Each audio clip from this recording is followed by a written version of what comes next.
Imagine they call, a whisper across centuries, pulling millions to Mecca. This is Hajj, a sacred duty for every able-bodied Muslim. It's more than a journey, it's a response to God's invitation. Pilgrims leave behind their lives and stand before their Creator, equal and humbled. All wear simple white garments, erasing status and ego. Every ritual connects pilgrims to a lineage stretching back to Abraham. Hajj is a chance for forgiveness, renewal, and spiritual rebirth. This promise inspires millions. Hajj reshapes the soul, an ultimate act of submission and reward.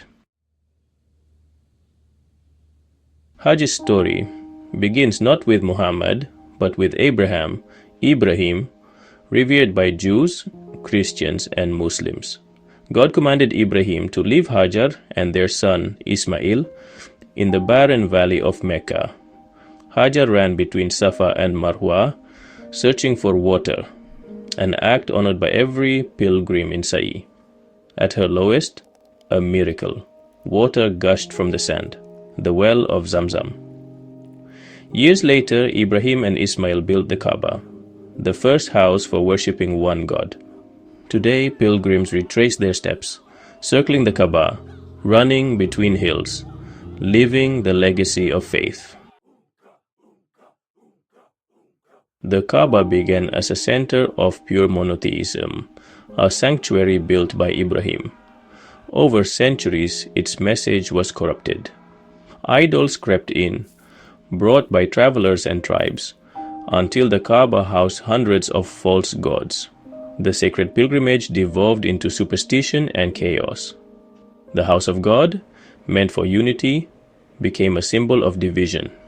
By Muhammad's birth, the Kaaba was filled with 360 idols. The original call to worship one God was nearly lost. Arabia's spiritual heart was sick, longing for renewal. The world needed a reformer to restore the Kaaba's true purpose. That reformer was Muhammad, a descendant of Ibrahim, born in Mecca. He would return the Kaaba to its origins. Muhammad ibn Abdullah, known for honesty, watched his society's decline. At 40, he received God's revelation. There is no God but God, the same message as Ibrahim's. After years of persecution, Muhammad returned to Mecca in 630 CE. He entered the Kaaba, reciting, "Truth has come and falsehood has vanished." One by one, the idols were destroyed. The Kaaba was cleansed. 2 years later, Muhammad performed his only Hajj, the farewell pilgrimage.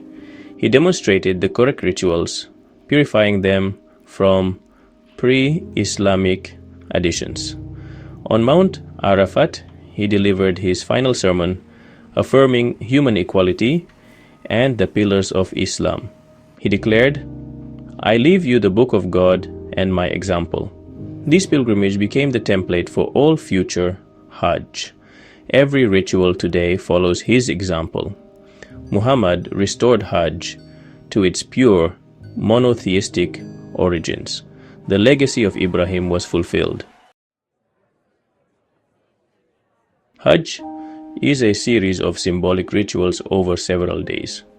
Pilgrims enter Ihram, donning simple white garments, signifying equality before God. They circle the Kaaba in Tawaf, placing God at the center of their lives. Sa'i follows, retracing Hajar's search for water, a lesson in faith and perseverance. On the day of Arafat, millions gather in prayer, seeking forgiveness and reflecting on their lives. At Muzdalifah, they collect pebbles, then perform the stoning of the devil at Mina, rejecting evil and temptation. Eid al-Adha follows, with a sacrifice honoring Ibrahim's devotion. Hair is cut or shaved, symbolizing rebirth. A final tawaf completes the journey. Each act is rich with meaning, connecting pilgrims to history and faith. Hajj cleanses the soul and unites the global Muslim community. It's a transformation, a return to purity and purpose. This journey changes you, connecting you to faith, history, and humanity. Hajj is not just a trip, it's a lifelong source of spiritual strength. As our journey ends, let your voice be heard. Like this video, share your thoughts in the comments, and spread the inspiration with friends and loved ones. Subscribe for more timeless stories and follow me across all platforms using the links below. Your support keeps this adventure alive.